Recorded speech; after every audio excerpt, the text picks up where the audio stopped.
Leo's suit pressed sharp, he fades with night.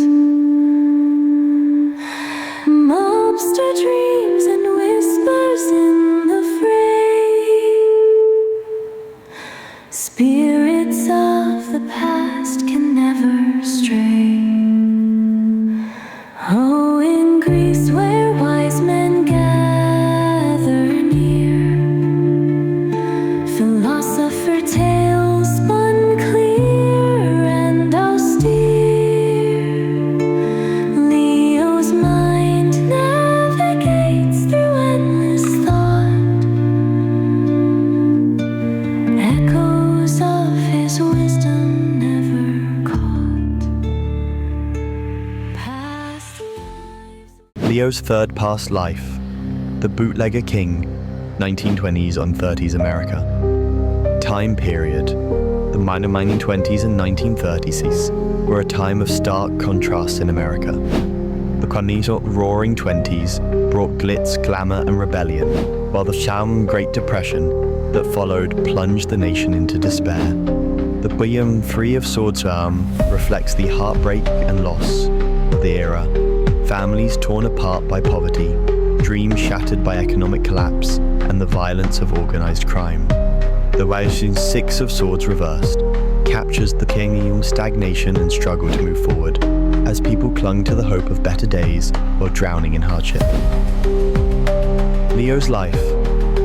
Leo was born into a world of contradictions. By day, the streets of Chicago or New York, depending on your preference, buzzed with the energy of jazz, flappers, and speakeasies. By night, they were ruled by bootleggers, mobsters, and corrupt officials. Leo, with his charm, cunning, and unshakable optimism, the sun, was destined to rise to the top of this dangerous world. As a young man, Leo started small, running errands for local gangsters, smuggling bottles of whiskey in hidden compartments, and learning the ropes of the underground trade. But he had bigger dreams. The Queen of Pentacles speaks to his ability to create abundance and stability, even in chaos. He wasn't just in it for the thrill, he wanted to build something lasting.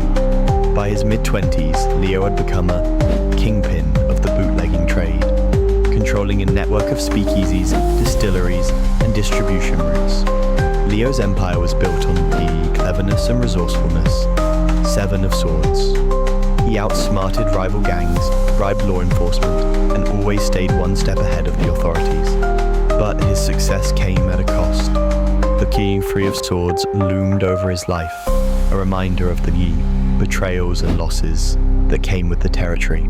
Friends turned into enemies, loved ones were caught in the crossfire, and Leo carried the weight of every life ruined by his choices. The turning point. The War, Great Depression, hit hard, and even Leo's empire wasn't immune. The Han Six of Swords Reversed reflects the Minong stagnation and struggle of the era. People could no longer afford his booze, rival gangs grew desperate, and the law cracked down harder than ever. Leo found himself at a crossroads, adapt or fall. In a bold move, Leo shifted his focus from bootlegging to community support. Using his wealth and influence, he opened soup kitchens, funded local businesses, and provided jobs for the unemployed. The Queen of Pentacles shines here, as Leo became a young nurturer and provider for his community. But even this act of generosity had a darker side. Some whispered that Leo's charity was just a front to maintain his power and loyalty. The Seven of Swords Women reminds us that Leo's motives were never entirely pure. The climax. The climax of Leo's life came when a damn rival gang targeted his operations, leading to a violent showdown. Leo, ever the strategist, outmaneuvered his enemies with a combination of cunning and ruthlessness. But the victory was bittersweet. The Wantoman Free of Swords reappears as Leo loses someone close to him in the conflict, a loved one, a trusted ally, or perhaps even a part of himself. In the aftermath, Leo retreated from the spotlight. The sun still burned within him, but it was tempered by the weight of his choices. He spent his later years reflecting on his legacy, torn between pride in what he had built and guilt for the lives he had destroyed.